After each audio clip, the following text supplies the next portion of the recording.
My name's Itai Epstein, and I manage the West Bank Protection Consortium.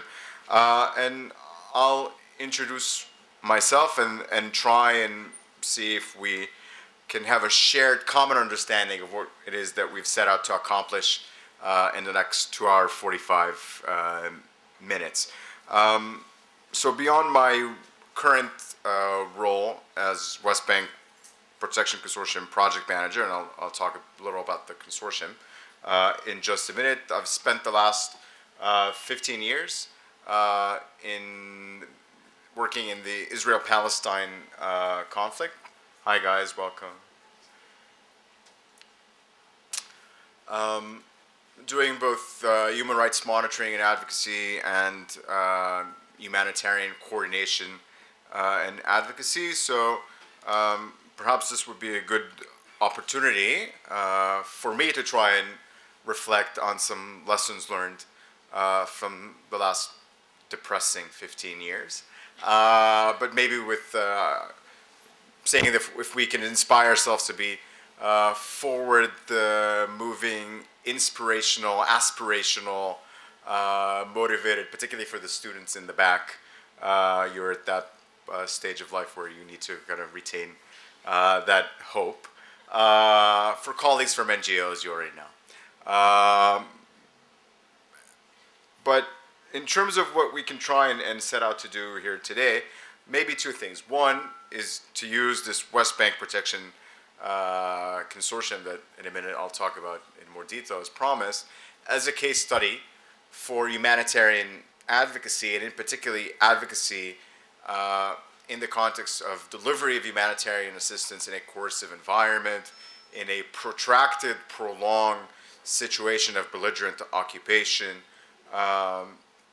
What we have now codified here as advocacy strategies in an emergency context. So to use the West Bank Protection Consortium as a case study and to reflect on some of the lessons learned in the advocacy strategy of this multi-NGO partnership, but also to provide everyone in the room with an opportunity, and this is for our colleagues from the Platform of Italian NGOs, to reflect on your own agency's advocacy strategy. And for the students from Bethlehem University, maybe an opportunity to experience a bit of advocacy strategy development. So part of what we'll do today would be a bit more in the way of a presentation, although I do encourage you to interrupt me. And all questions and critique is very much welcome, but we will pause for a couple of exercises, and I'll ask some of my colleagues in the front row, Francesco, Matthew, Nader, and Shihab all the way in the back, to maybe help and facilitate. At some point, I'll give you out these sheets, and maybe this will be a nice takeaway from this, where we'll try to elaborate, reflect on existing or future advocacy strategies. So if there are no questions up, and we'll have coffee break in, say, about an hour, which I know is key. I hope it's Italian quality coffee, although Arabic coffee is as good, possibly. So maybe just to start us off with reflecting on this West Bank Protection Consortium, because I've been saying this a couple of times now.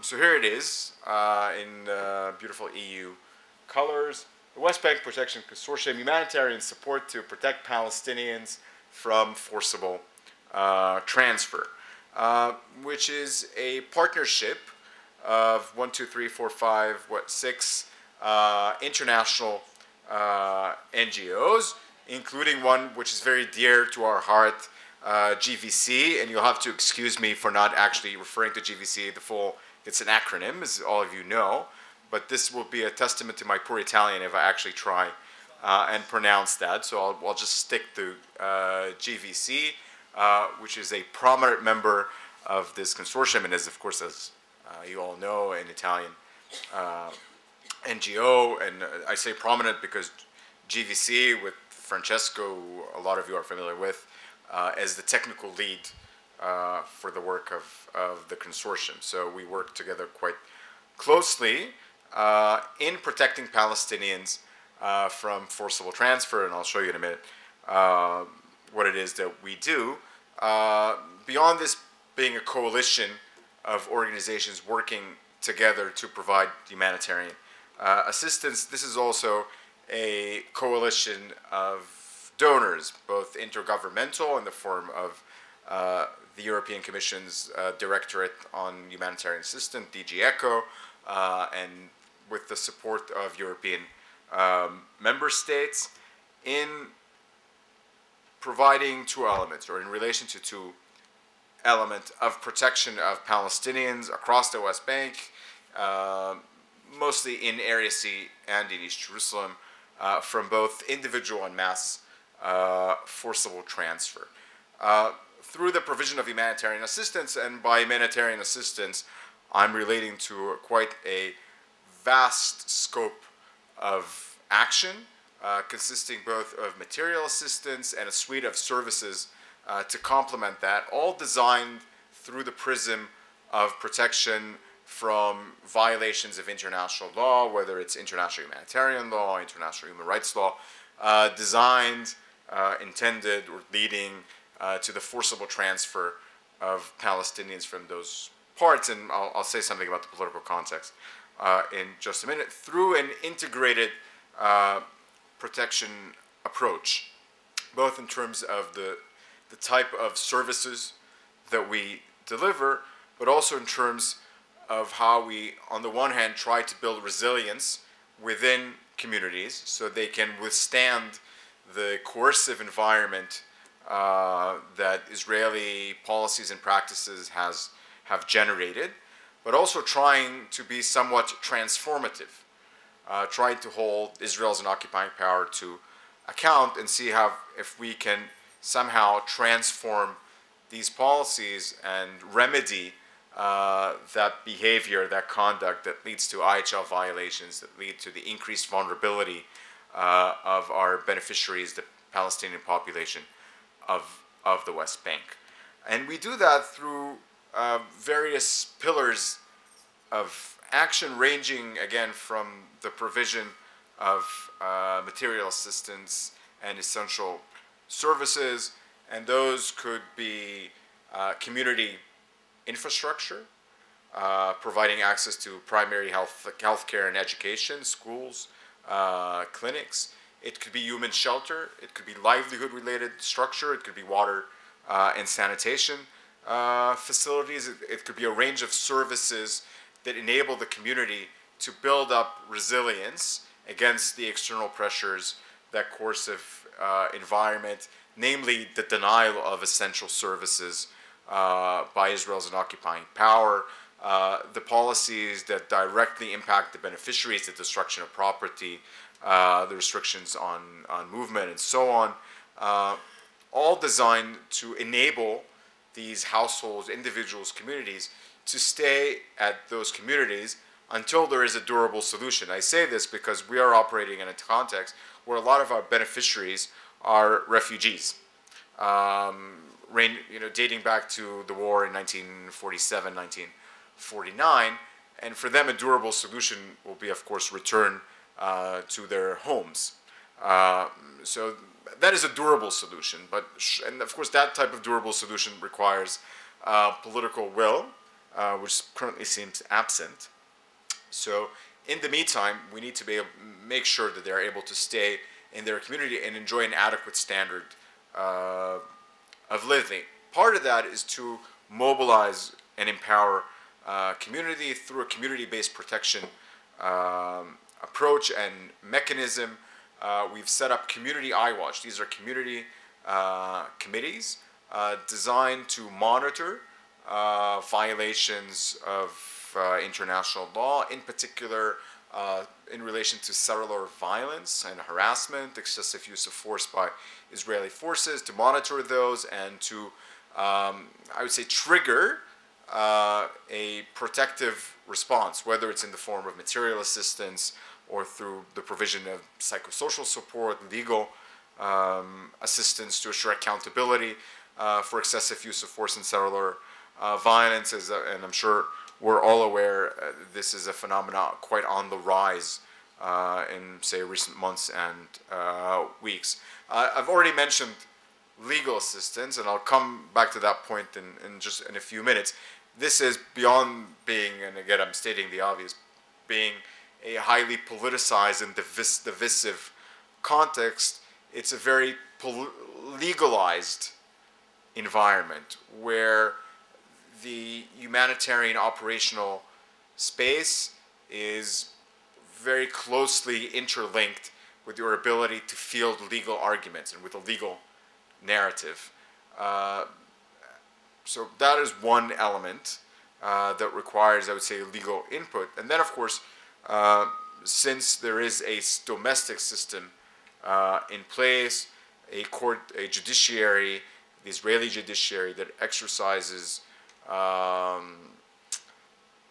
somewhat of limited oversight, I would put it that way, over the Israeli military commander, there is access to that system to provide some level of reprieve, relief, I would say non-definitive remedies. Nonetheless, because of the nature of the adverse intervention against Palestinians through issuance of various administrative orders, demolition orders, seizure orders, expropriation of land, and so on, there is a sense of purpose in engaging the domestic system, if not just to delay these through legal proceedings.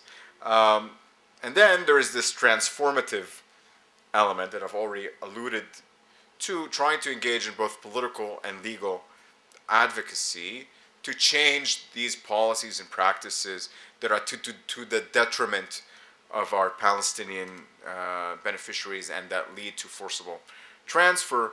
I would say with an overt understanding, there's very little opening with the primary duty bearer, with the occupying power, to engage in this conversation in good faith. There is certainly not that intercourse or relationship between Palestinians and the military commander. They are subject to the brute force of the military commander. But even as international NGOs, that is a very, if that relationship even exists, it's a very tense relationship. But then again, there are secondary duty bearers, third states, intergovernmental organizations, UN bodies and agencies that do have a more amicable relation and certainly more leverage vis-a-vis the government of Israel, and funneling some of our messaging through them is of interest. And this, I think, is a notion that we'll try and develop here today, how to capitalize on our various ties with those third actors, third states, intergovernmental organizations, to try and reform law, policy, institutions, practice of an occupying power, which is otherwise entrenched in and has been for the last 70 or 50 or however you want to count that years.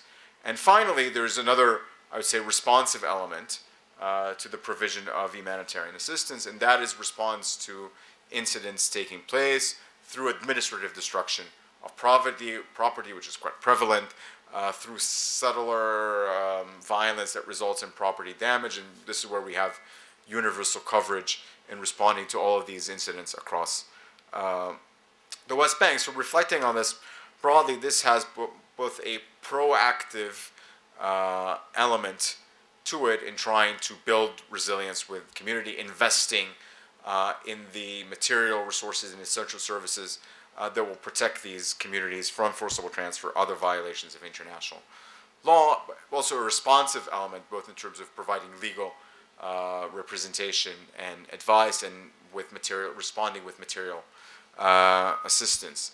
Colleagues from our consortium, anything I've missed out? Was it comprehensive enough? Very good. So this is our consortium.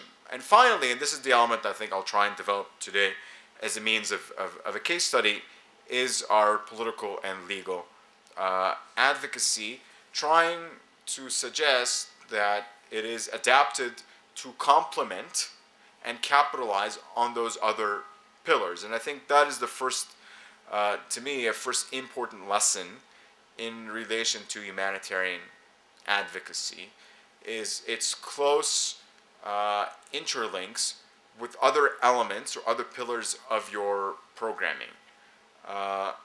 Because it, and to put this in somewhat of a reductive and simplistic way, it lends legitimacy to your messaging.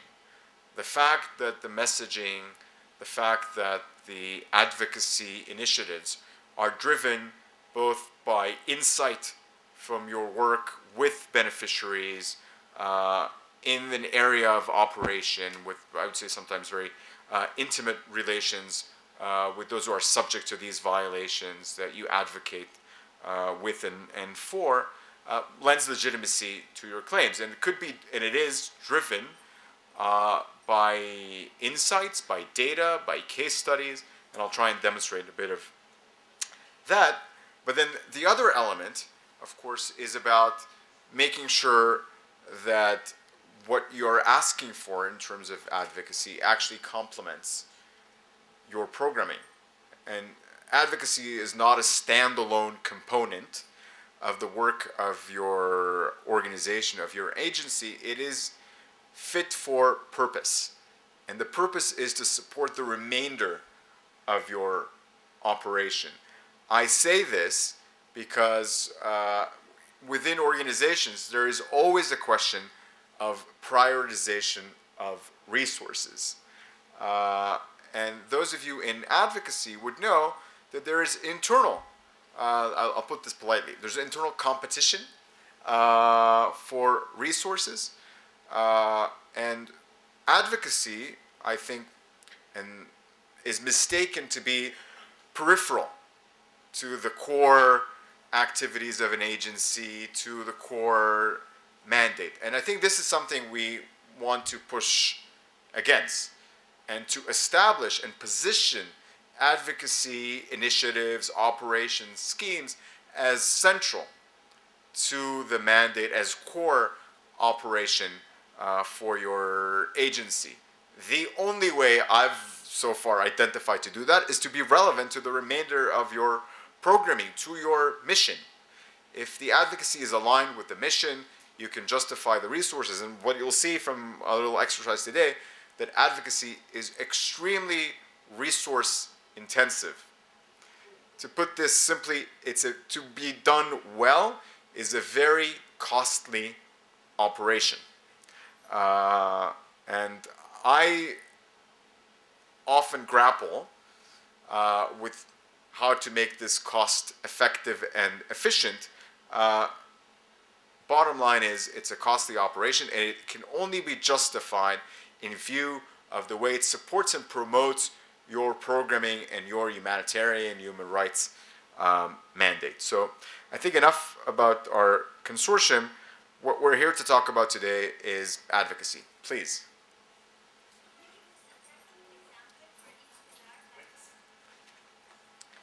Yes, practical example for each pillar. Sure.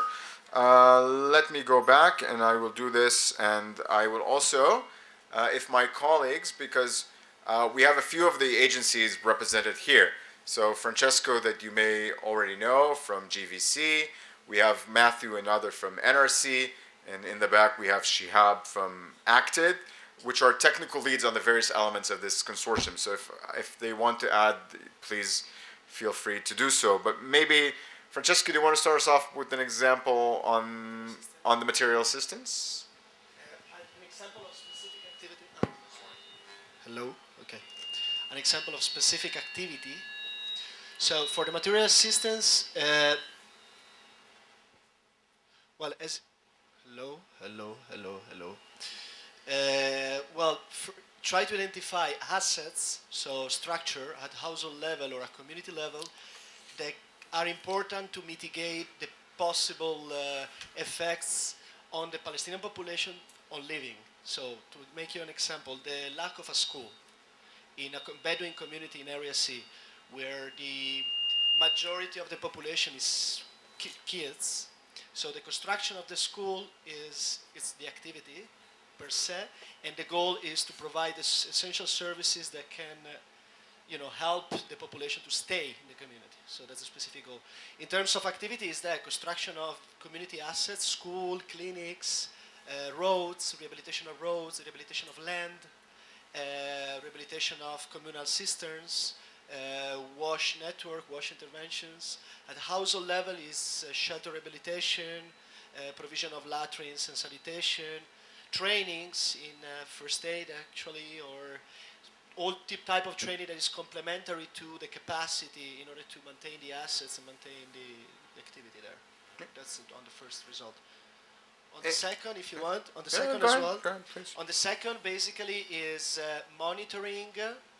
So there is an alert system at community level to, if there is a settler attack, as easy as that, there is an internal system of early warning system within the community with connection directly to the Palestinian DCO and to internally to the consortium in order to trigger a second incident monitoring. In that incident monitoring, there is an analysis if there is a need to either provide preventive material, which might be fencing the houses, fencing the window, dig channels, or responsive if there is any destruction. So if there is destruction of window, destruction of doors, destruction of whatever type of small infrastructure or infrastructure is rebuilt on the spot, depending on the monitor. Matthew, another? So about the legal assistance, I guess.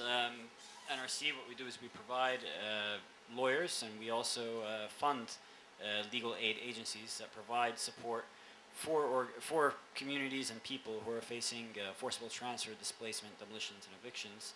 Do you want me to link that up with the advocacy work that we're doing in the consortium? Sure, yeah. Sure. All right, so basically, if we have a community, for example, that's threatened with demolitions, we would provide lawyers, or through a partner organization that we're funding, they would provide lawyers that would go ahead and file an appeal, launch a court case, and legal proceedings to be able to delay. What's that? Yeah, to be able to delay those demolitions from taking place. And then through our advocacy, I mean, again, we want it to be complementary to our programming. So we're providing legal assistance to prevent displacement, but then we go ahead and we do advocacy on that specific case, trying to raise the profile of it internationally via doing lobbying, trying to get media attention, trying to get diplomats out there, trying to get high-profile visitors to make statements condemning the plans to displace or demolish that community. So the advocacy we do is trying to create political pressure to prevent that from happening, while at the same time we're running the legal track. And the legal track also buys us time to be able to do advocacy, because in many cases we found that the legal track here has not been fruitful after you exhaust all of your legal means. So really the legal track gives us room to be able to have an advocacy intervention. And I think we'll elaborate more on the advocacy part. Shihab, maybe, yes, we have acted as our technical lead. No, I can do it. I can do it. Leading on incident response. So there is a system in place to trigger humanitarian multi-sectorial response to incidents of destruction of property, predominantly through administrative demolition. So the Israeli military commander executing the demolition orders against structures that were owned and inhabited by Palestinians or those who were provided as humanitarian assistance, and we would come in and rehabilitate, replace, rebuild what has been affected. Same goes for cellular violence that results in major property damage, where these structures have to be replaced and rehabilitated. And we have universal coverage across the West Bank. When we've designed this, I tell you something in the confidence of this room. Cannot leave this room, okay? So camera off. Yes, camera off. There's a phenomenon on the rise of punitive house demolitions. For those of you who have worked in Palestine for a long time, this used to be something which was quite prevalent. I spent many years working on punitive house demolition cases, providing legal assistance, trial monitoring for the families of alleged perpetrators in the sealing destruction of their real property, of their homes. At some point, that practice was abandoned as we've all seen in the, say, last year, more so in the last few months, there has been the return. That practice has been revisited by the government of Israel. So something we're looking at how to best respond to. So it does go beyond administrative demolition. Certainly the bulk of destruction of property taking place in the West Bank, including East Jerusalem, is of an administrative nature. So maybe just to kind of set out what it is that we do, it's always useful to put the price tag on it. So this is an intervention roughly for 7 million euros annually. So it's a sizable action, both in terms of the various sectors that we reply against, and in terms of the financial scope, multiple agencies, multiple donors, fairly evolved operation, I would say. And today, moving on, unless there's any other question in relation to the consortium. Yeah, good, very good. We'll focus on the advocacy element and trying to see how that supports the remainder of our work. And the first thing I want to try and touch upon is framing.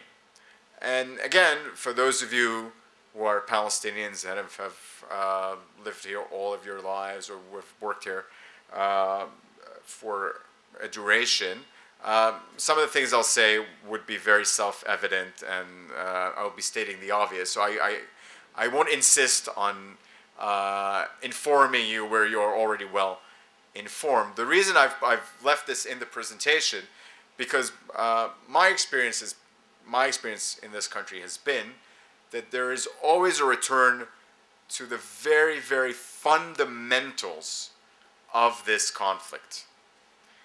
And I'll give you, again, I share in confidence. A few weeks ago, I had a meeting with a very, very, very senior European official, who shall remain nameless. And I was sitting in his office. This was his first day on the job. And it was like a courteous, before the formal part of the conversation started, it was like a very courteous, and he's a very approachable gentleman. And he asked me whether his office was in occupied territory.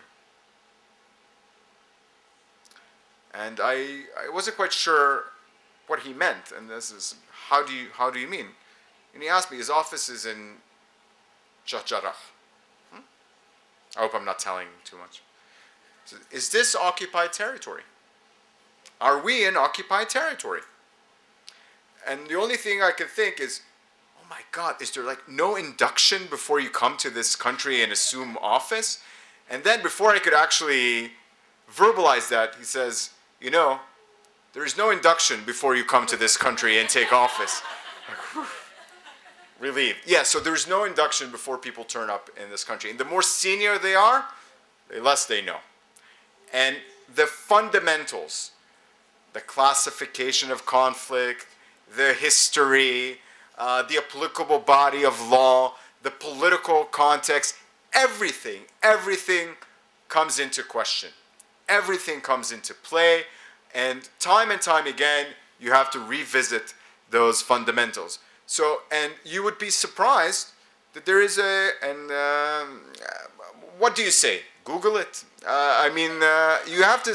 can't. So you have to sensitize people to some of those issues. So here's my version of a political, legal, and operational context. Because to me, here, the political, the historical, and the legal are inseparable from the humanitarian space and the operational space. If you don't get international law, you don't get the protection crisis in Palestine. You don't get it unless you get international law. And you don't get international law because cannot be uncoupled from the history of this conflict and the history of this land. So here's my version of history. Yes. So, reflecting on the question that gentleman asked me, whether his office in Sheikh Jarrah was in occupied territory actually goes back to this, to the partition plan.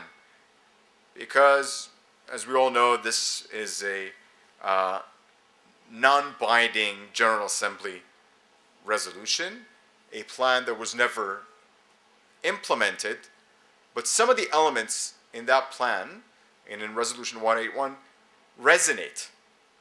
One of them being,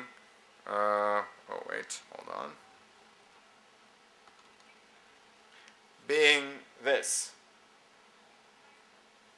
the corpus separatum.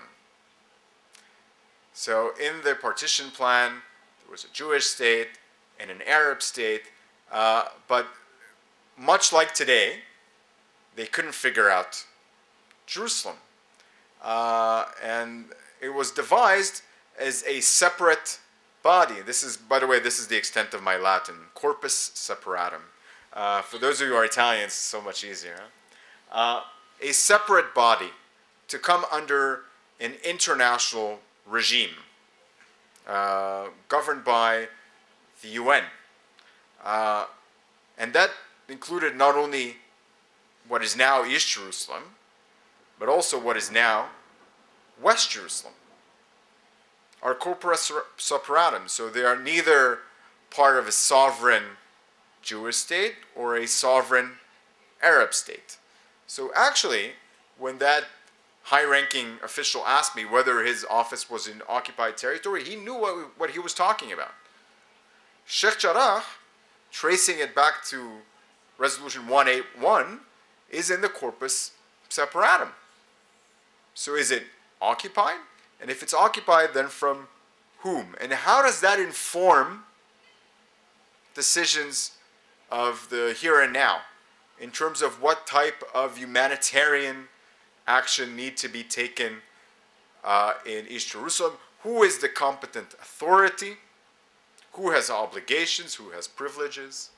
So it was a very pertinent and relevant question. The answer is it is occupied, but I'll come to that in a minute. So I think it's always important to be appreciative of not just what was the outcome of this deliberation, but also the role that the United Nations played in making a mess of this country. And the reason I say this, because if you ask yourself, why is there that level of engagement on the part of the international community and the proliferation of UN mechanisms and bodies that relate to Palestine, here's your answer. It's a UN-generated problem that the UN has a moral, historical obligation to resolve, even if they don't admit it. So I think that's a good segue into history and the application of law. Of course, as we all know, the 1949 armistice agreements and the armistice line, known as the Green Line, has demarked and delimited what is now considered Israel proper and what is occupied Palestinian territory. Why is it occupied? And then, of course, we go back to June of 1967 and the qualification of conflict. And this is a point I insist on, although it may seem quite redundant. Classification of conflict is determined at the origin. This was an international armed conflict between Israel, Egypt, Jordan, Syria. Did I leave anyone out? No. And in the course of that international armed conflict, territory came under occupation. It was Palestinian territory that came under occupation through an international armed conflict. Why is this relevant? Because to apply the law of belligerent occupation through the Hague Regulation of 1907, the Fourth Geneva Convention of 1949, you need to have an international armed conflict. The only way you have occupation and the protection envisaged by international humanitarian law for the population and the territory.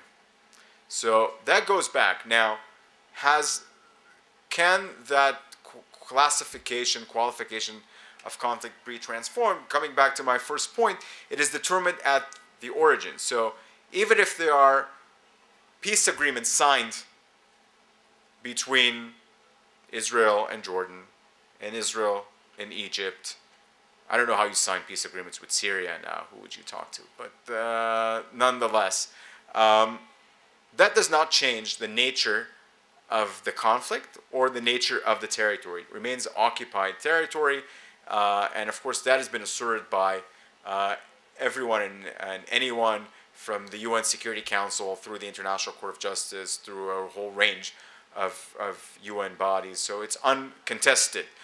It is contested, however, by Israel, which claims that these are not occupied territories, and the most prevalent argument would be the missing reversioner doctrine.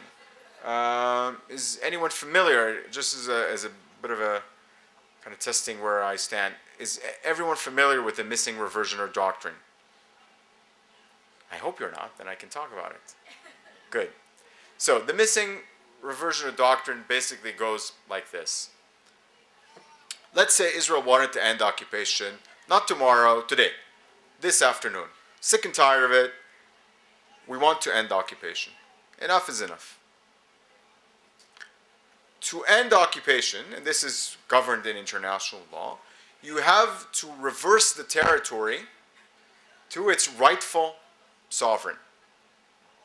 Right? There's no more an occupying power that is there provisionally, temporarily, although this is quite prolonged. You need to reverse the territory to its sovereign. Israel says, but there's a problem. We don't know who to reverse the territory to. There's a missing reversioner.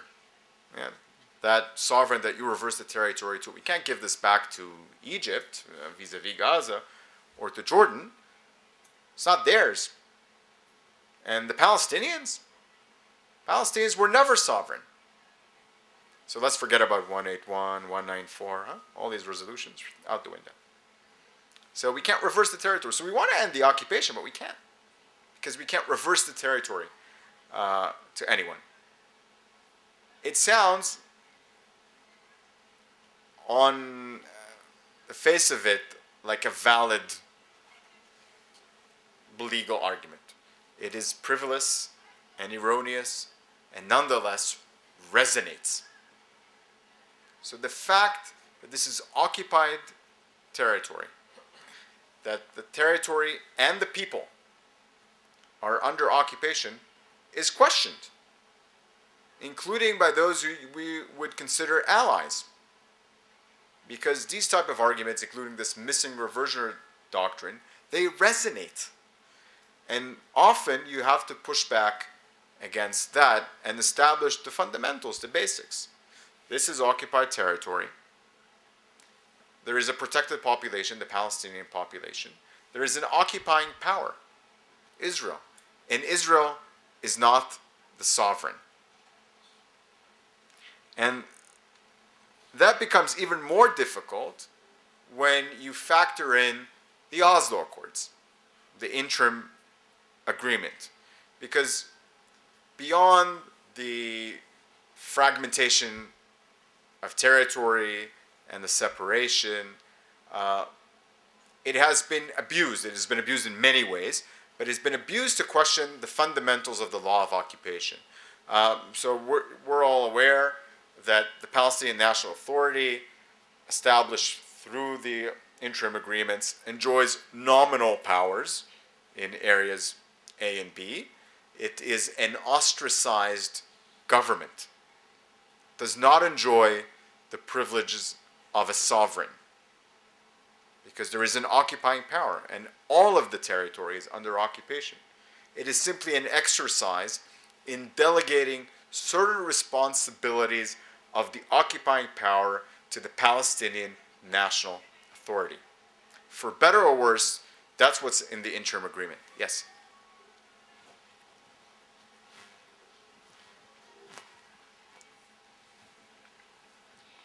Okay, it's as simple as that. Can we turn the PNA to a government and let it take over? It has ministers, it has all the required stuff to build a government. And we're ready also. So there are two questions here. One is the question on statehood. I won't enter into that discussion. There are various ways of looking at statehood. My answer there would be simple. Yes. Whether or not this could be not the ostracized nominal government, but this rightful sovereign and sovereignty restored is a different matter. The reason I think this is important for your framing is because this is how this has been misconstrued. Israel now suggests very authoritatively, through case law and through the public positioning of government and whatnot, that the Oslo Accords, the interim agreement, somehow altered the status of Israel in relation to Area C. And I'm coming back to East Jerusalem in a minute, don't worry about that. It somehow bestowed upon Israel additional powers beyond the remit of international law in relation to an occupying power. That, in legal terms, is bollocks. Reason is that the interim agreement entered between an ostracized government and an occupying power can in no way derogate from the rights and privileges given, or the protection given to the occupied population. Article 47, Fourth Geneva Convention, states that authoritative very clearly. The national authorities, ostracized government, cannot enter into agreements with the occupying power that somehow relinquish the rights of the population. The reason it is codified in that way is because it was already envisaged, that asymmetry was already envisaged. The occupying power can coerce the ostracized government to sign agreements. That is very clear. So the PLO cannot sign any agreement that is valid that deprives Palestinians of their rights. They simply do not enjoy that power, and if they do, it's an abuse of rights. So the Oslo Accords, the interim agreements, they do not add any powers in relation to Israel. They do not infer sovereignty. No additional powers, no additional privileges.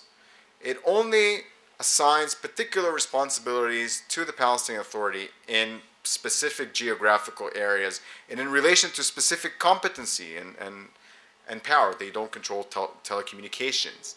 They don't control the registry of population. I mean, there are lots of issues there. Could it be transferred?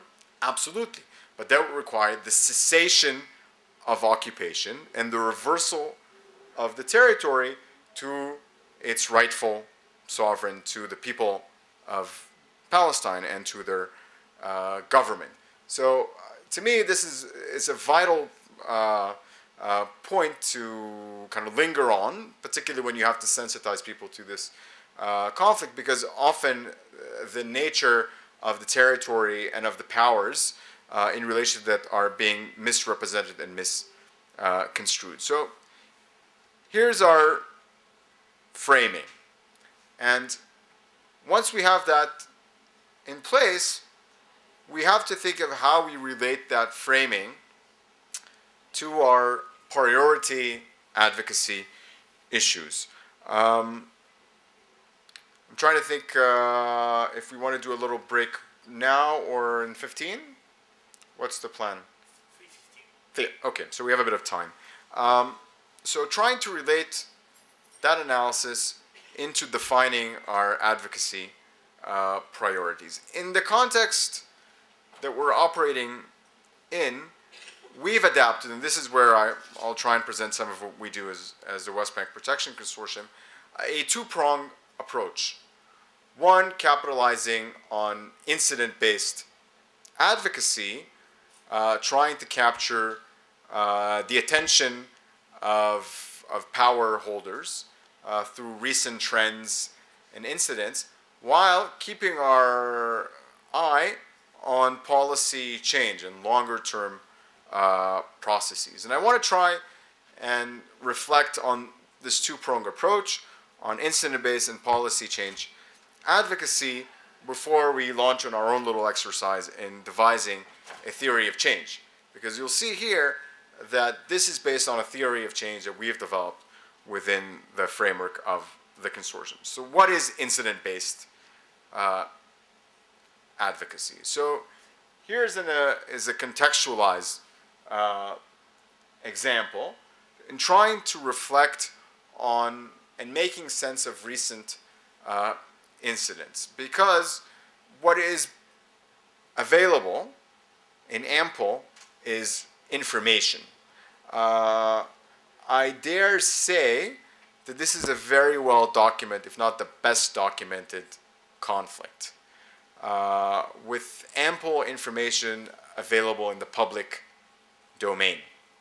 If there's anything you ever wanted to know about the Israeli-Palestinian conflict, that information is readily available and accessible, which makes it even more challenging to make sense of events as they unfold, of the most recent incidents. And this is where we come in, because we, with our presence here, with our access to beneficiaries, with the insight from our work, can make sense of these recent developments. And often when we engage in various advocacy initiatives, we're asked about, say, recent events, but it also allows us to capitalize on having our finger on the pulse of events as they take place. So here's an example trying to capture, and this is something I've used 2 weeks ago in Brussels, talking to EU institution officials, whether it's Parliament, Commission, Council, trying to make sense, and this is in the context of, say, an escalation in violence, trying to make sense of what is taking place. And some of the elements here I think are quite evident, including the increase in destruction and seizure of property that is owned and inhabited by Palestinians, and the worsening of the coercive conditions, the denial of essential services, through, for example, the denial of freedom of movement, access to primary health care, access to education, access to livelihood. Those residing in East Jerusalem are particularly susceptible and aware of those recent developments. That amounts to, and then this is where you start making sense of brute data. Okay, there's this, but how does this relate to a broader trend? And this is the increased risk of mass forcible transfer. Communities being targeted beyond individuals who succumb to this pressure, coupled with the denial of effective judicial remedies and the court being more restrictive in intervening in the judgment of the military commander, and sometimes even discarding of procedural guarantees, and I'll come to that in a minute. And for us as humanitarian organizations and humanitarian relief personnel, I would say more overt attempts to intervene and interfere with the delivery of humanitarian assistance to our beneficiaries across the West Bank. And then to drive this incident-based analysis, we turn to data. So this is where we capitalize on what we do as humanitarian organizations. So for example, I've been able to generate this very, very simple, this is not for experts on Palestine. This is for European politicians with a very limited attention span and very limited time. So you have something very, very simple. Here's a map of all destruction of property incidents between January and October of 2015, and a very simple infographic showing the number of structures destroyed, the number of people that have been affected through those incidents, and because this is not only administrative, but there's also been a rise in several violence incidents resulting in property damage, making sure that is reflected here as well. I think it's a very telling map. I think the statistics are clear, and you can develop a story around this map. So you contextualize the data. You see a division here in East Jerusalem, in the Jerusalem periphery, in the North Jordan Valley, in the Bethlehem periphery, in the South Hebron Hills. Why is it taking place there? And this is where you bring insight from your programming and from your operations. This is not arbitrary or random. It represents, there is a logic to it that you can develop. Making sense of the rise in these numbers. So how does 456 structure relate to last year's statistics? How does the subtle violence incident relate to events taking place in the last few weeks? And you tie this, I mean, this is where you have a policy hook, somewhere to hang your hat on, because subtle violence has come to the forefront. The attack against the Dawabshe family, and so on. So this is something, and I'm not being cynical at all, that you capitalize, because the decision makers, those in power, are interested in being informed about these incidents. And this is where you use an incident to inform them about a broader trend. And so you move from the incident to the trends. And again, this, I know it's a bit hard to tell. So basically, this is where you can start showing them, okay, you have to understand that beyond the specific incidents, this results in the vulnerability and susceptibility of Palestinians across these close to 90 communities. And,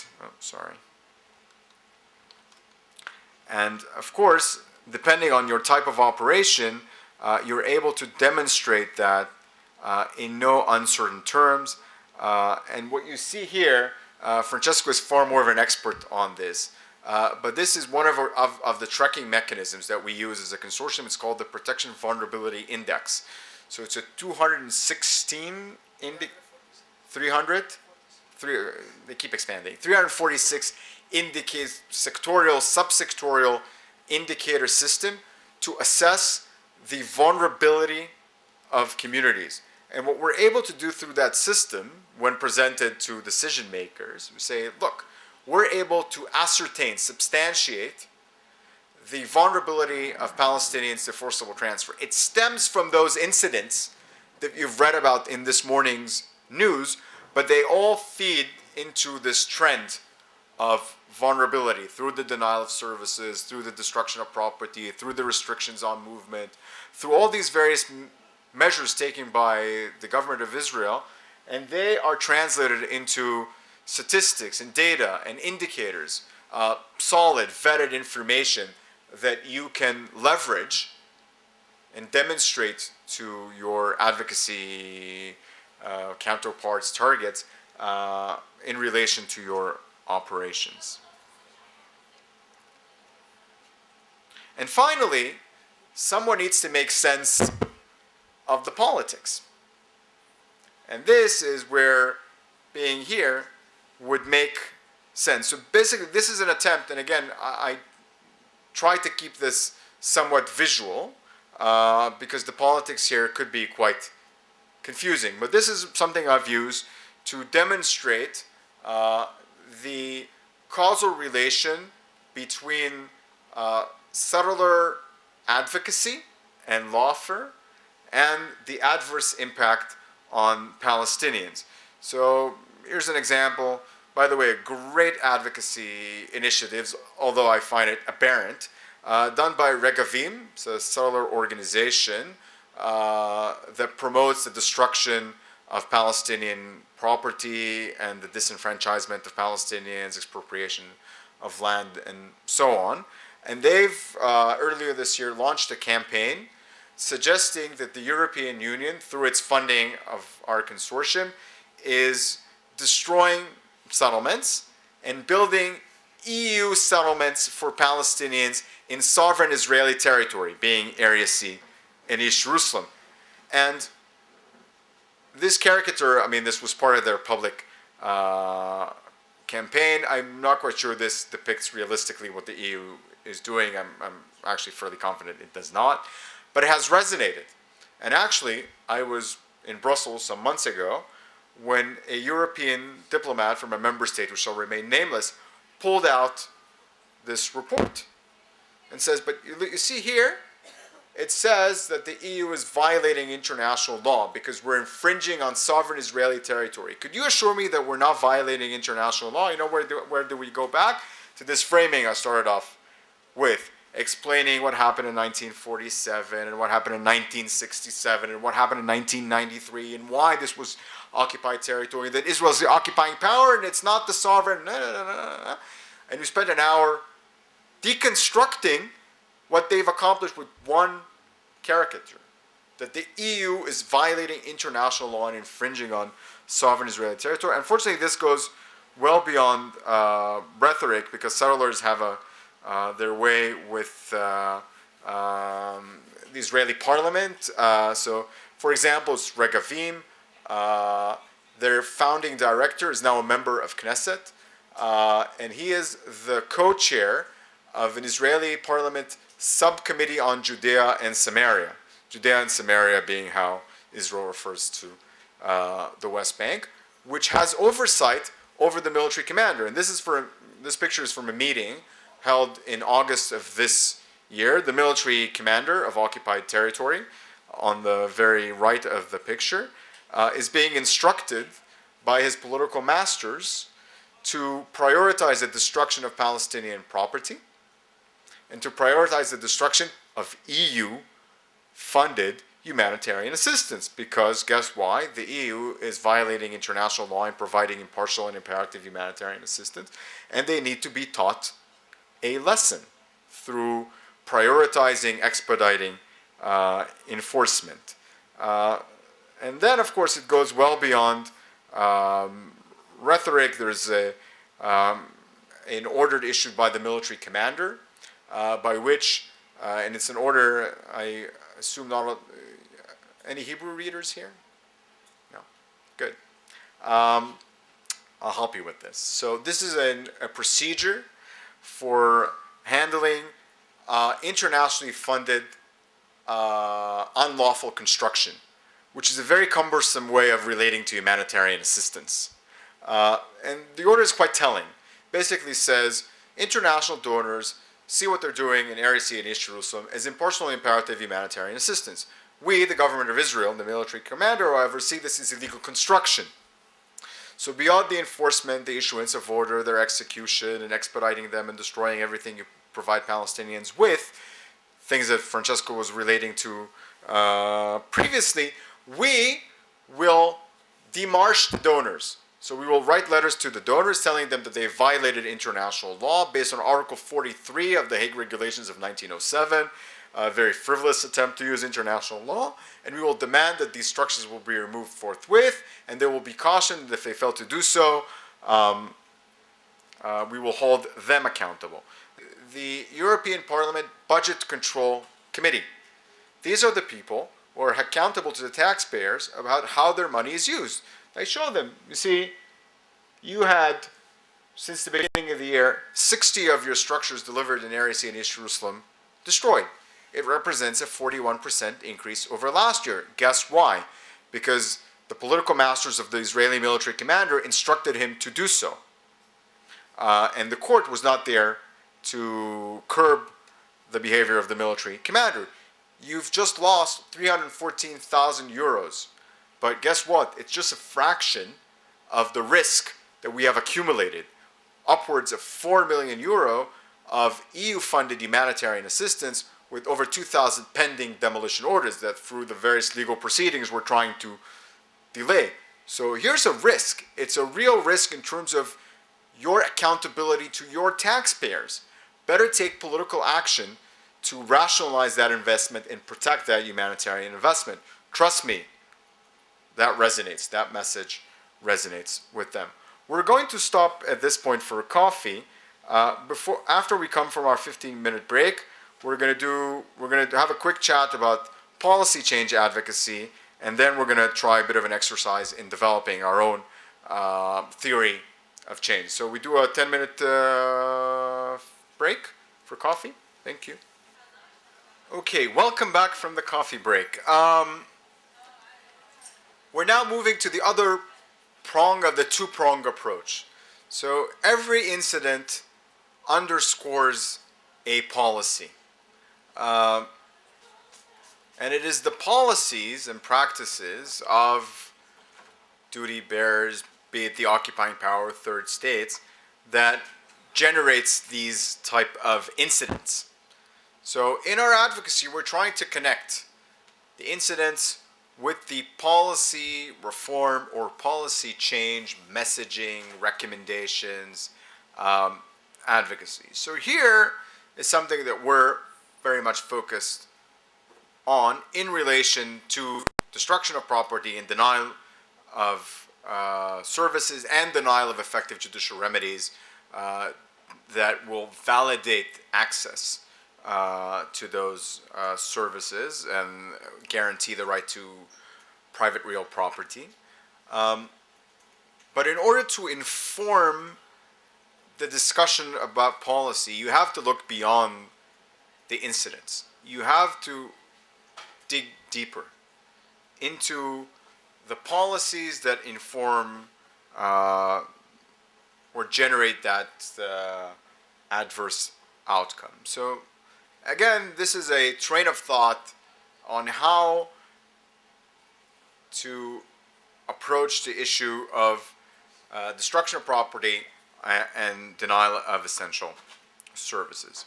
So going back, and I think this is a question that comes up in relation to what I've presented before, the order issued by the Israeli military commander by which humanitarian assistance in the form of physical objects is related to is unlawful under the enactments of the Israeli military commander on the military orders, and the same type of enforcement that is used in relation to any type of construction, rehabilitation of physical objects undertaken by Palestinians. In order to understand that, you need to have a bit of an understanding of the planning and permit regime employed by the occupying power.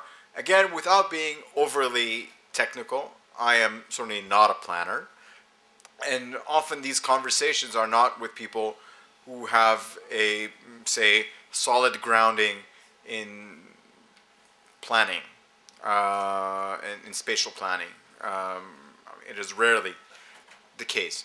And of course, this issue of spatial planning intersects with legal framing, the applicable bodies of law, both international, humanitarian law, human rights law, and the enactments, the legislation undertaken by the military commander. So to contextualize this, for example, is how Israel altered the planning and permit regime that was in place.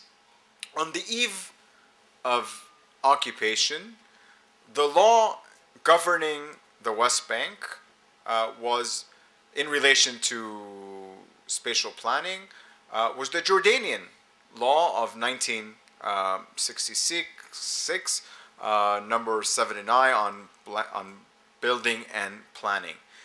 It was a fairly modern, as you see, this is from 1966, months before occupation of the West Bank. It was a fairly modern, innovative piece of legislation, setting up the equivalent of a modern planning system, which allows both direct and political representation in regards to spatial planning and the issuance of permits through local and district planning committees, and which you have where you have direct community representation, and with a high planning council chaired, which is a council of ministers, where you had political representation of elected officials. And it encompasses the modern understanding of what a planning exercise is. It is meant to serve the well-being and welfare of the population. You plan for the population to ensure an adequate standard of living. That precept is now codified in international human rights law. And it is codified within domestic law of most, if not all, states. the planning exercise, spatial planning, is designed to promote an adequate standard of living. It is designed to cater for the well-being, to regulate planning for the well-being of the population, not to disenfranchise and deny the population, but to enfranchise and promote their rights through representation. In 1971, the Israeli military commander dramatically revised that system through a military enactment, through military order number 418. That military order annulled the district and local planning committees. So those planning committees where Palestinians were directly represented, planning their communities, issuing construction permits, allowing for the development of those communities, making sure that there is adequate infrastructure, access to healthcare, education, livelihood, human shelter, whatnot. Those were annulled, abolished. So Palestinians were no longer represented in planning for themselves. The High Planning Council was no longer comprised of Jordanian ministers, who, by the way, were elected by Palestinians as well, because Palestinians had a vote under Jordanian rule, but rather all powers were assumed and amassed by the military commander in a high planning council comprised of his officers, the military commander and his officers. So basically, Palestinians were completely disenfranchised from this system. They have no say, they are not being consulted, they don't participate, they are not represented in a system that plans their communities, their homes, and so on. Rather, the annulment of this law introduced special local planning committees that are staffed by settlers. And those are charged with planning for the establishment and expansion of settlements. So what do we have here? We have numerous violations of international law that relate to policy, and this is how we relate this seemingly technical system to obligations under international law. One being a very, I would say, the rudimentary principle of the law of occupation is the principle of conservation. Occupation is a temporary state of affairs. It was never envisaged to be prolonged. And the occupying power is not the sovereign. It's simply a temporary placeholder until the sovereign is reinstated. So the occupying power is not allowed to introduce long-term changes. One of the things the occupying power is prohibited from doing is introducing unnecessary changes into local legislation, infringing in local legislation. What you see here is this type of infringement. There was a functioning planning system where Palestinians were represented that was revised and annulled. And only was this a capricious interjection into local legislation, it is highly discriminatory in the sense that Palestinians are completely unrepresented and not, their opinions are not solicited, and it facilitates another violation, that of the transfer of the occupying power's civilian population into occupied territory, which is prohibited. And again, one of those questions that comes up time and time again, are settlements and settlers illegal? If we want, we can try and address that question. What is certainly illegal is for the occupying power to transfer its civilian population into occupied territory, to establish settlements. And what you're seeing here is the occupying power, Israel, establishing settlements. And that is prohibited under the Fourth Geneva Convention. It is in fact a grave breach of the Fourth Geneva Convention, which in the Rome Statute of the International Criminal Court is codified as a war crime. And so it's a quite grave matter. So you're seeing an interjection into local legislation, which is unwarranted, capricious, arbitrary, and it is highly discriminatory and facilitates another violation of international law. But this, of course, has, beyond its, say, normative or legal implication, has practical implications as well. So just to reiterate, this is the local special planning committees. They are both local and regional for settlement regional councils and local councils, where settlements are represented in the commission of establishing expanding settlements which are prohibited under international law. Palestinians are completely disenfranchised from the system. Obviously, this has direct implication on Palestinians' ability to enjoy a privilege codified in international humanitarian law, making appropriate use of real property and protection against destruction, wanton and extensive destruction of property. So real property is protected under international humanitarian law. The occupying power may not infringe on that right. Part of it is codified in the Constitution of Occupation, Article 43 of the Hague Regulations, which instructs the occupying power to restore and maintain public life, vie publique, not just public order, but public life, which the modern interpretation of that would be good governance. To maintain all the various obligations for an adequate standard of living, public life of the civilian population under occupation, disenfranchising Palestinians from planning, infringing on the rights to on protection of property, is of course an infringement of those rights and abuse of the rights of the occupying power. How does that actually translate into planning? So here's an example from Al-Jiftlik in the Jordan Valley, where the military commander undertook planning for the Palestinian population. Certainly the Palestinians are not involved, consulted, participate, and so on. And what you're seeing here, these blue lines delineate Al-Jiftlik. So these are the municipal bounds of Al-Jiftlik. Anything within the blue line could be issued with a building permit. Not issued, could be issued with a building permit, provided the owner can satisfy another set of requirements presented by the military commander. Everything outside the blue line could not. What you're seeing in the yellow patches are pre-existing structures. So structures that were there before the military commander amended the spatial plan for Jiflik, and through this amendment of a spatial plan, those structures were issued with a demolition order because they were outside the planned bounds of the village. And the military commander proceeded with destroying, this is a compound called Abu al-Ajaj. Simply not there anymore.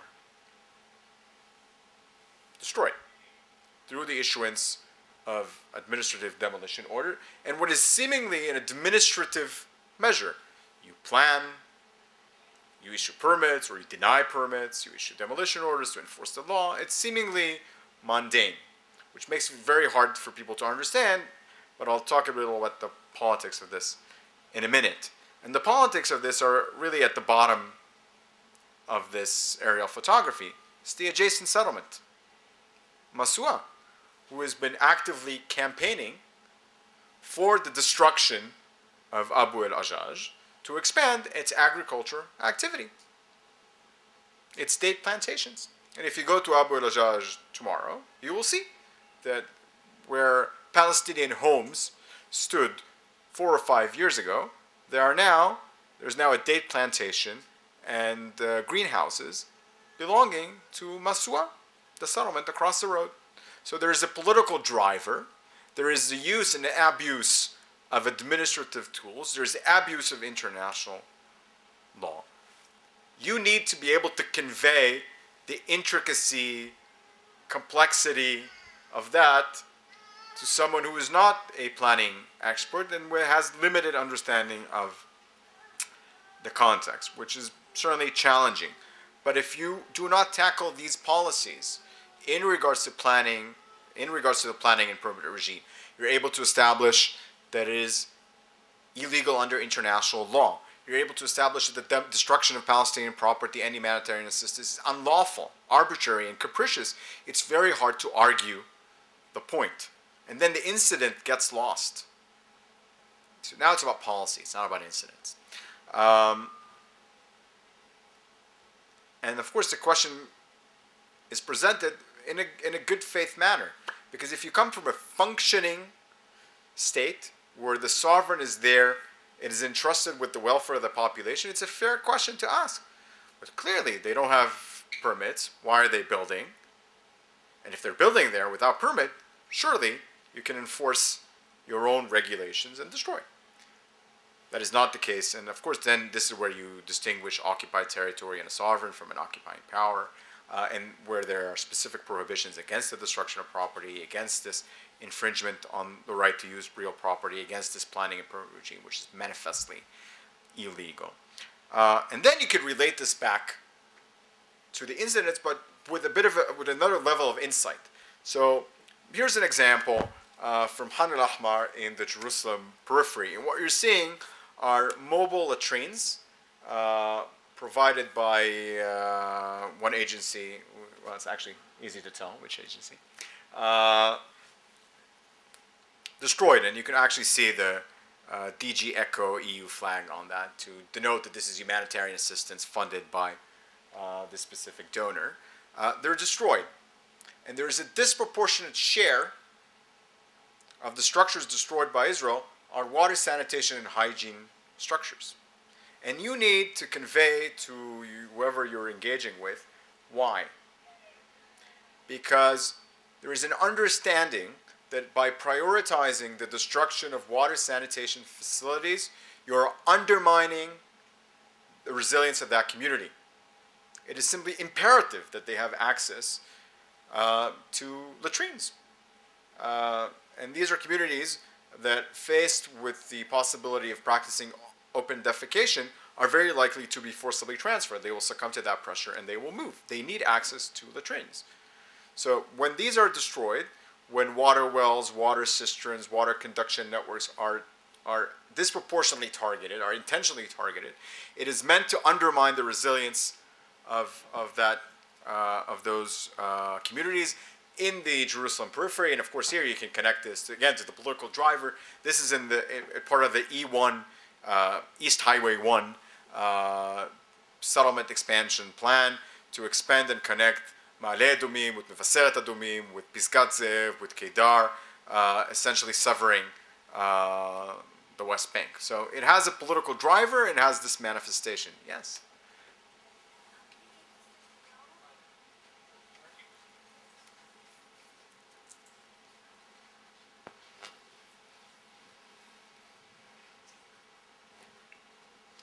I'm really interested to know how did you interfere when these demolishes take place, and if you could stop it, why didn't you do the other way around, building houses for Palestinians in East Jerusalem, since you know how much it's a density in population there, and even if they violate, it's because they can no longer live in these situations. Yeah. So here's your answer.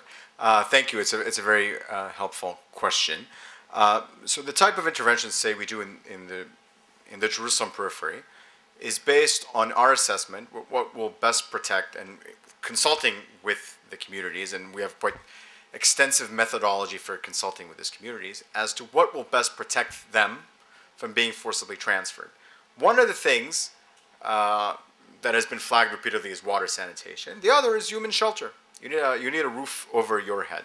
So here's an example. From Jabal al-Baba, by the way, there was a demolition there this morning, I think.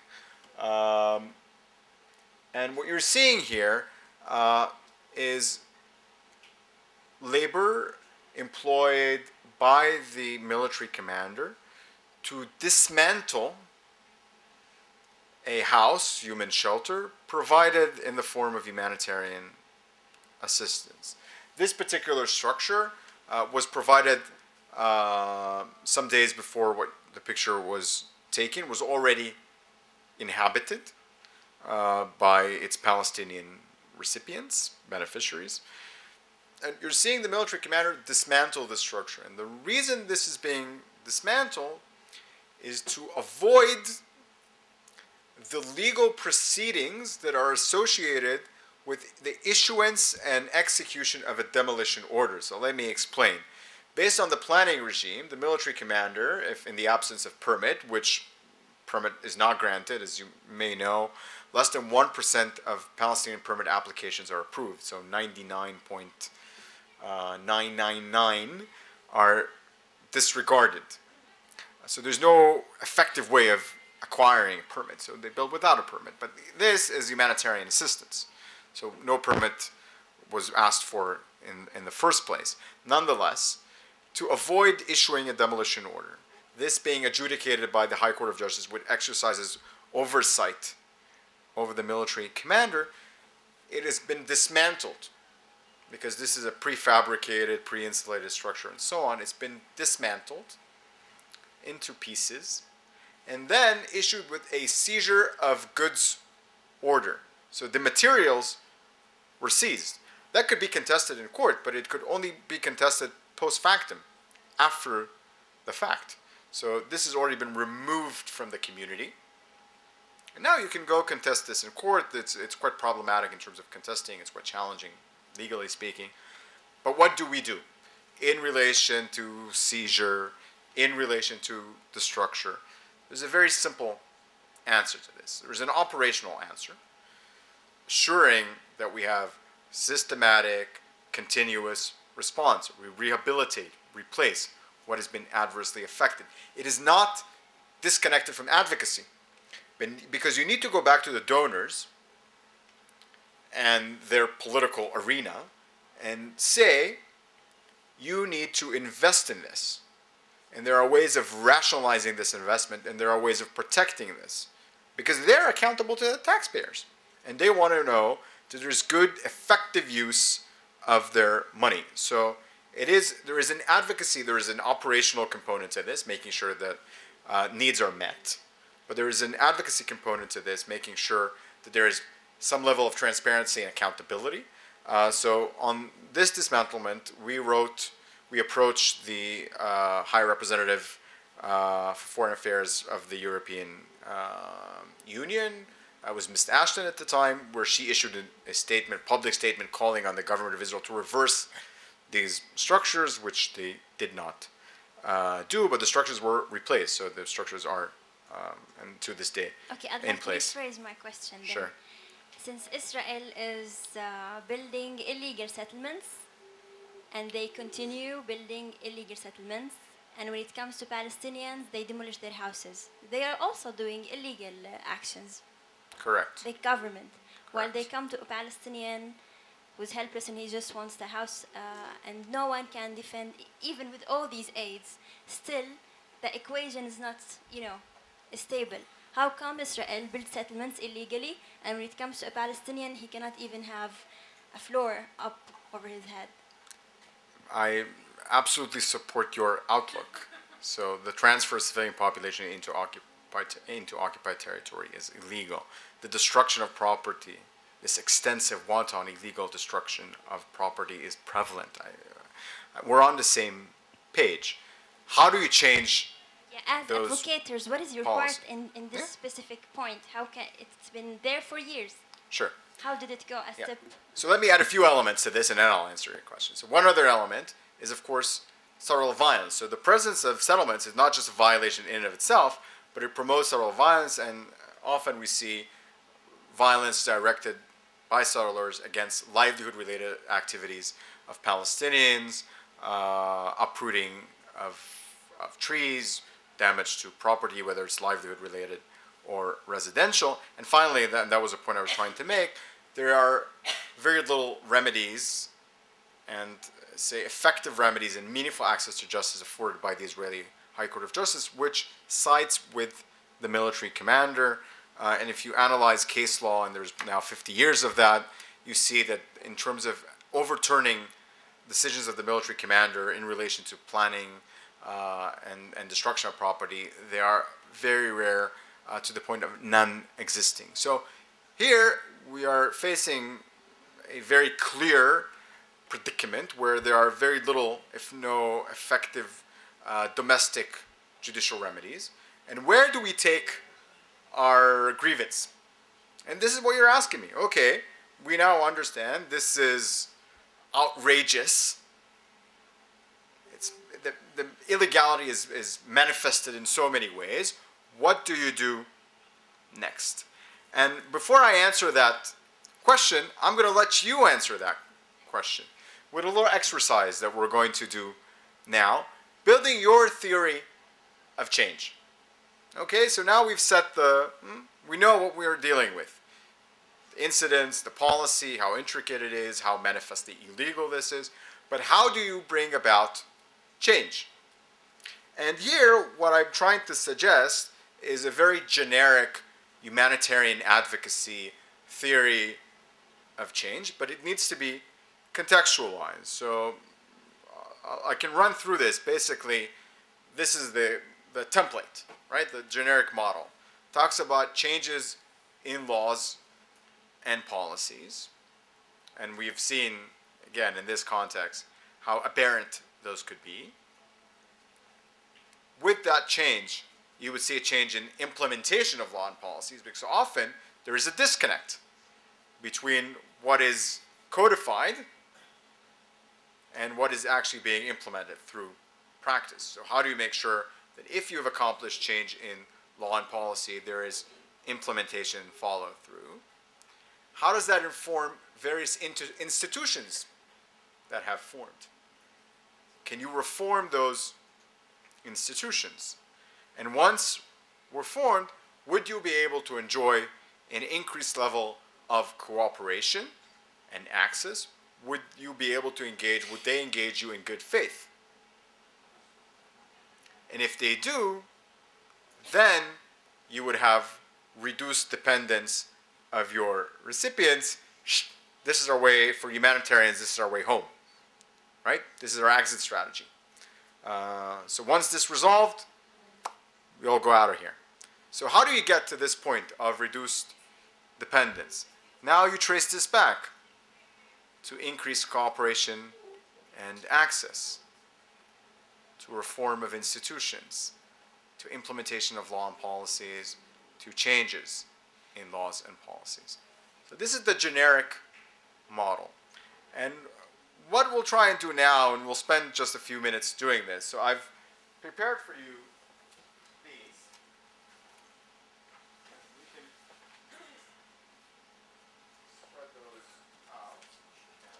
And I don't know if you want to do this in groups or individually, whichever way you feel is best. But these are 3 exercises that we'll try and do today. And the first being reflecting on a theory of change. And again, there is a generic model there. So let's try and apply that to your life mission, organizational mission, tasks at hand, and try and reflect in the next, I think we can give this, 5, 6, 7, 8 minutes.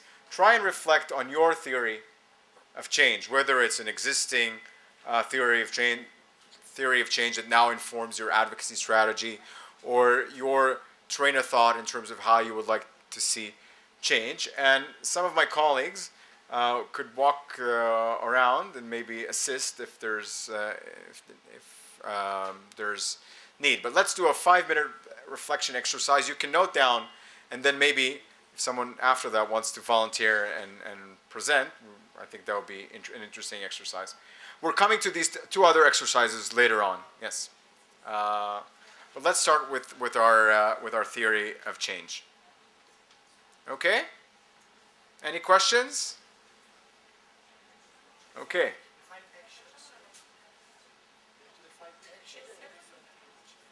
You have to define.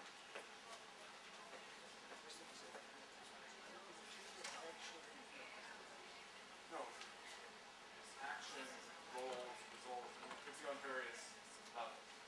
How do you see this relating to? Because it's very contextual, but what is your organizational mission? So how does this relate to your?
that clear enough?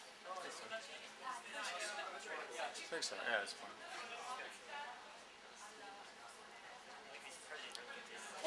Huh? I like your presentation.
I know this is might be very embryonic, as in thought-provoking, nothing really developed. It is intended to provoke some thought and spark a conversation as opposed to be an exhaustive exercise. Is there anyone willing to share their thoughts about a theory of change in relation to their own operations?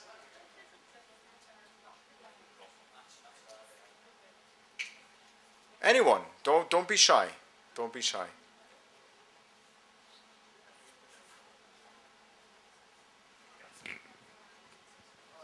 No, I know your theory. I know your theory of change. Yes, yes, you need to volunteer. I mean, we'll take one or two examples. Here we have right there. You see, right there. There you go. We'll get you the mic, and we'll get one or two volunteers, and then I won't pester you anymore. Thank you. This was like a collaborative I think you need to effort. turn on the mic. Yeah. Oh, it's on? It's on. Can you hear me? Yeah. Does it work? Okay. It was a collaborative effort between Coffee and Oxfam. So we were thinking about actually the example that you were putting forward on the planning and zoning regime that is now in place in Area C.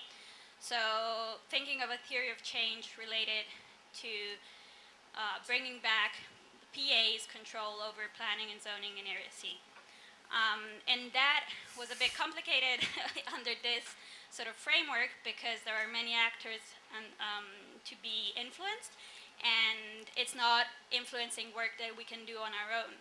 So as international organizations, there are other actors that might have a more powerful voice than us and might be more, that have that authority that would be listened to more than INGOs. But on our side, what we're saying is that our main target would be donors. So we would be challenging donors as a first step to change their policies in terms of construction in planning in Area C. That relates both to development and humanitarian programs that involve building, and also the whole idea of master planning that is very popular right now. And the other sort of the other set of targets that we were looking at, or the other part that we were looking at in terms of influencing work was the general public, and obviously outside Israel and Palestine in our home country. So we were looking at Italian public and how that can also have an influencing role in changing the policies. So, but we didn't get so far in terms of getting to the, like, through the whole diagram that you presented. But that was more or less what we were thinking. Okay, thank you. I think it's a very useful example, but also it would be a good segue into some of the elements that I wanted to touch on next, which would be mapping your targets, allies, opponents, looking at the various venues that you have for advocacy. You've mentioned both domestic, international, kind of leveraging your organizational positioning, as well as looking at some of the substance of that transformative exercise. What type of policies need to change in order to enable or trigger a set of other changes that will ultimately have, say, an impact on the enjoyment of rights, access to rights, as in planning and enjoyment of property. So I think that's a very good trajectory for planning this. Any other volunteers on this who want to share?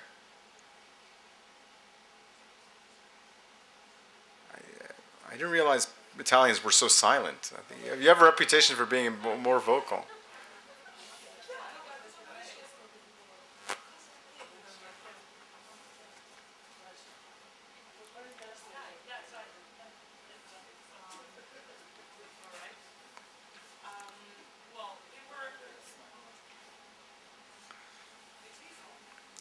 You just have to project. Yeah. All right. We were thinking about our own challenges as a development cooperation agency and as a donor, and about the possible changes in laws and policies. Of course, we cannot intervene directly on the change of laws, but we can sort of intervene on the change of policies side, because we do produce policy guidelines for our, I take our call for proposals as an example of that, where we actually suggest our priorities and our policies that we then implement through, both directly and through our NGOs implemented projects. And we were, but then we didn't have the time to go deeper, but we were thinking about how this can be, this can determine in turn a reform of our own institutions and increased cooperation and access, in the sense that if we kind of advocate for some more attention to the Palestinian issue and related problems in terms of humanitarian needs, then we can increase, let's say, the funds and the devoted then to our interventions in Palestine, and then we can go deeper in on the policy side, because we reflect the change in what's actually happening on the ground. In our policy strategies and guidelines, and then it's a self-fostering mechanism in a way. Well, yeah, so I think it's a very good example of how articulated relationships are. rarely do you have a direct input into the reform of law and policy. We're certainly legislators, and sometimes we are not the constituency of the legislators. Certainly in the context of belligerent occupation in the Israel-Palestine conflict, that is not the case. We are the constituency of our donors, and the donors are the constituency of their governments. We are constituents of those member states, national governments. So it's a more articulated process. And that is often the case with advocacy. The relationship is not direct and immediate, and often more nuanced, which of course makes this exercise even more significant. That we have a clear causal chain between our various actions, advocacy initiatives, and the policies that we would like to see manifested and taking place. You've already given, I'm going to skip ahead, alluded to a few elements in terms of our advocacy operationalization. So how do we analyze the political arenas in which we have access and form strategies around access? And I think the very first question that comes to mind, who are we? And to put this in a very, very reductive way, are we more geared towards lobby or campaign work? I am not suggesting that you couldn't do both, but I would suggest from my own personal experience that it's very rare to find organizations that are well positioned to do both public campaigning and mobilization and have access, privileged private access. It is more common to have either one or the other. Either you are positioned for public campaigning and mobilization, or by way of your work, you have privileged access to donors, to governments. In the case of humanitarian organizations, I think it's fair to assume that most of us are not campaigning organizations. We don't engage regularly in mass mobilization. But what we do have is privileged access, because we have sometimes very intimate relations with our donors, with the member states.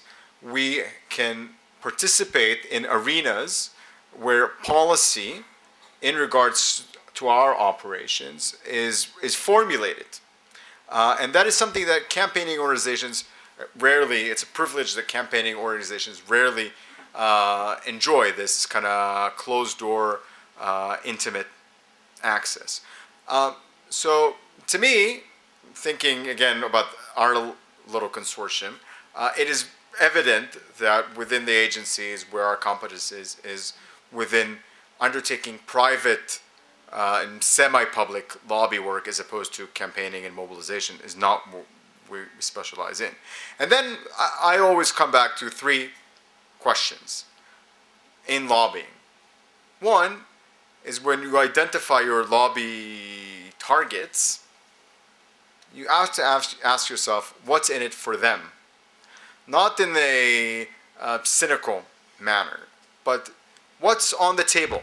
What's at stake? What is it that they are trying to accomplish, that they are trying to promote? Sometimes it's very overt. There is clearly defined policy goals, policy asks, recommendations, very clear. Sometimes it is subtle. There is a political agenda which remains unspoken. There's a party line, but it's not formalized in any way. It's really not in the public domain. Often it's both. There are stated policy goals, and there is a unspoken agenda. And you need to have a good grasp of both. And when you understand your partners or your target or whatever you wish to refer to them as, what are they in for? What does policy reform imply for them? You're able to position yourself as a valued interlocutor, someone who they seek to engage with and solicit advice and have policy reform recommendations. But you only get there by understanding what it is that is in it for them. And of course, understanding the multiplicity and proliferation of venues. So here's a concrete example. Just because I was there last week, so this pops to mind. A Brussels advocacy mission, which has multiplicity of venues, because you're talking to different bodies. You're talking to the European Parliament, and you're talking to the European Commission, and within the Commission you're talking to various commissionaires and civil servants and elected political appointees, and you're talking to the various directorates of the Commission, and then you're talking to the Council and the Council Secretariat and the Council member states, and they all have a stake in this conversation. But the venues are sometimes inherently, or they are inherently different. So you need to be able to adapt your lobby to the venue, and you need to make sure you go in to a lobbying strategy understanding the various venues. What is their remit? What is it that they are mandated with? Again, I might be stating the obvious. My experience has been that some are more apparent. There's a clear modality for interaction. It's very obvious what they're able and not able to do, and what are kind of the bounds of that conversation. Some it's a bit more nuanced. And understanding the venue needs to be the driver. And the third thing, and this is where advocacy gets expensive, you need to build relationship, because it's not just the message. The message is vital, and this, I think, was what we demonstrated before with our, say, approach to policy reform and incident-based advocacy. It's the messenger. It's the relationship that you build. It's fostering that relations, that you are in a privileged position to provide information, policy reform recommendations, and whatnot. And you need to invest in maintaining those relationships. In some cases, when you are domiciled in a capital and you have your head offices there, it's easier to do. Sometimes maintaining those relationships in other venues could be a more costly operation, not just in monetary sense, but it's sometimes time consuming and so on. What I've seen is it's absolutely vital to maintain those relationships. To make this kind of generalized notions a bit more concrete, here's where we, as the West Bank Protection Consortium, engage. So I would say we have 3 or 4 venues. One, I put the UN logo there, but was actually referring to both the UN humanitarian country team, so domestically, through its various manifestations, the cluster sector system, the humanitarian country team, and most of you are aware it's quite a prolific system for coordination of the humanitarian system, but certainly goes well beyond that into forming policies. So that's one level of one venue that needs to be well mapped and addressed. Then there is the UN in a broader, more global sense. For a protection consortium for humanitarian operation, certainly Geneva would be such a venue, through the Human Rights Council, through the various treaty bodies that are under the auspice of OHCHR in Geneva, special rapporteurs, both thematic and the country mandate, the interagency steering committee, and so on. So Geneva could be one such venue, and certainly is for us, looking at the UN in New York, both through the General Assembly with its various mechanisms relating to Palestine, the Security Council. So it's quite a prolific, nebulous system that needs to be mapped out for identifying these various opportunities and maintaining their relationship. Then being a EU-funded, either through the Union, the Commission, and the Member States, we have a vested interest in capitals and in Brussels. And again, I've already reflected on how prolific that is. And finally, coming back here, we have a relationship with national authorities, being the government of Palestine, President's office, Prime Minister's office, the various line ministries, and local government, governorates and governors' offices, municipal government, and so on, and to some extent the occupying power, because we do have a relationship, however limited intense it is, with the military commander.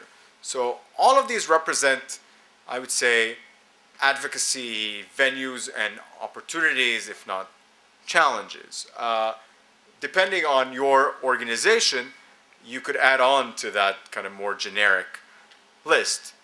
Again, your country of domicile, for most of the NGOs here, that would be Italy.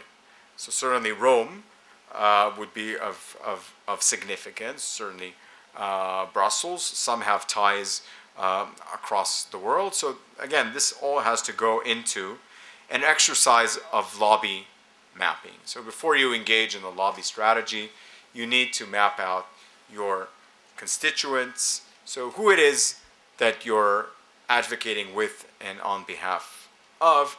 Who are your targets? Who are those holding the power in relation to that theory of change? Who can drive change? And in driving that change, who are your allies and who are your opponents? And it is very much a contextual exercise that you have to adapt to your own needs. And it's a dynamic exercise. And I'll give you one example, again, in the spirit of this Chatham House rules that we have here on camera.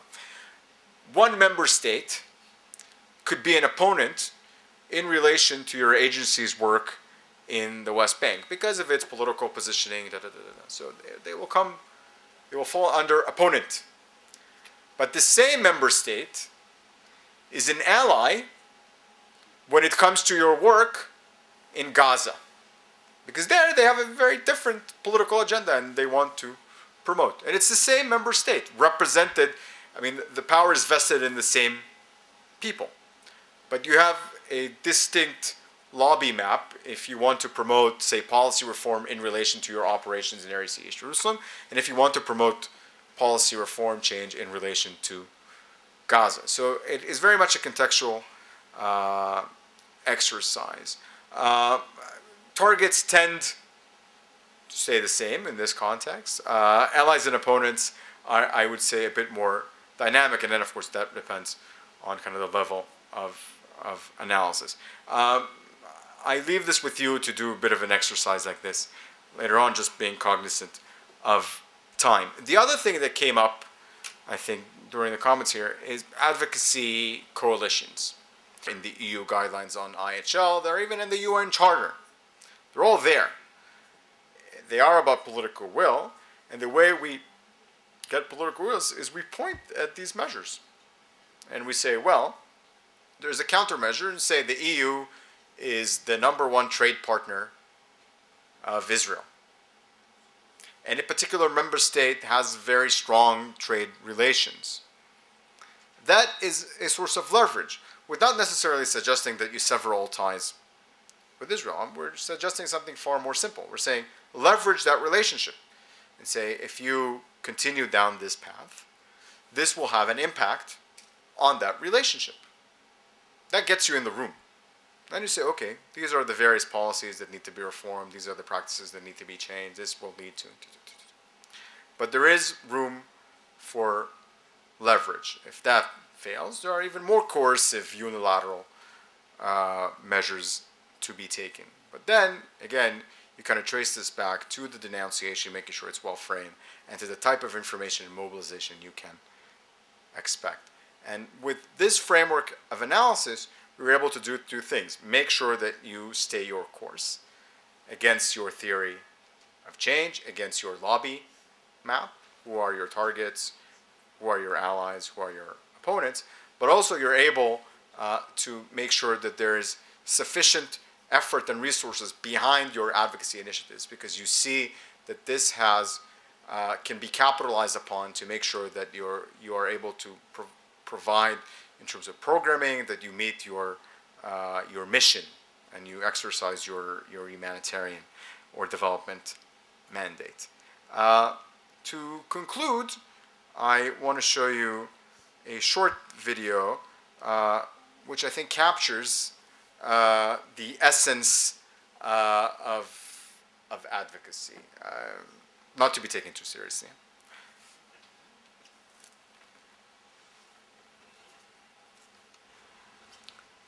Wow, it's a great office. Yeah, Jeff basically designed the whole thing. The architect just made the drawings. Jack, stop it. Next, you're going to be telling him what position I play for the Bruins. Quarterback. Jeff McGall. Nick Naylor. Mr. Naylor's here to see if we can't get cigarettes into the hands of somebody other than the usual Ravs. Ravs. Russians, Arabs, and villains. Oh, well, then yes, I guess that is why I'm here. Good. I think we can help. Jeff invented product placement. I feel I have to ask, are you concerned at all about the health element? I'm not a doctor. I'm a facilitator. I bring creative people together. Whatever information there is exists. It's out there. People will decide for themselves. And should. It's not my role to decide for them. It'd be morally presumptuous. I could learn a lot from this man. But what we need is a smoking role model, a real winner. Indiana Jones meets Jerry Maguire. Right, on 2 packs a day. Only he can't live in contemporary society. Why not? The health issue is way too prevalent. People would constantly be asking the character why he's smoking. And that should go unsaid. How do you feel about the future? The future? Yeah, after the health thing's blown over. A world where smokers and non-smokers live together in perfect harmony. Sony has a futuristic sci-fi movie they're looking to make. Message from Sector 6. All takes place in a space station. They're actively looking for some co-financing. So cigarettes in space. It's the final frontier, Nick. But wouldn't they blow up in an all-oxygen environment? Probably. But it's an easy fix. One line of dialogue. Thank God we invented the, whatever device. Brad Pitt. Catherine Zeta-Jones. They've just finished ravishing each other's bodies for the first time. They lie naked, suspended in air underneath the heavens. Pitt lights up. He starts blowing smoke rings all around Catherine's naked, flawless body as the galaxies go whizzing by over the glass domed ceiling. Now tell me that does work for you. I'd see that movie. I'd buy the goddamn DVD. And, if the Academy didn't send them to me for free. You guys ought to think about designing a cigarette to be released simultaneously with the movie. Sector 6s. No one's ever done it with a cigarette. Wow. Well, where do we go from here? You enjoy the rest of your day in LA with your son, while I find out the answers to these questions. Yes, so now that we've promoted smoking through advocacy, I want to thank you for your time today, and best of luck.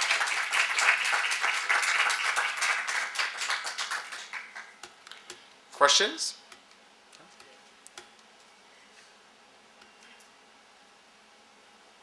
Okay, and I think we're actually right on time. We're 5 minutes late, so that's right on time. Thank you very much, everyone.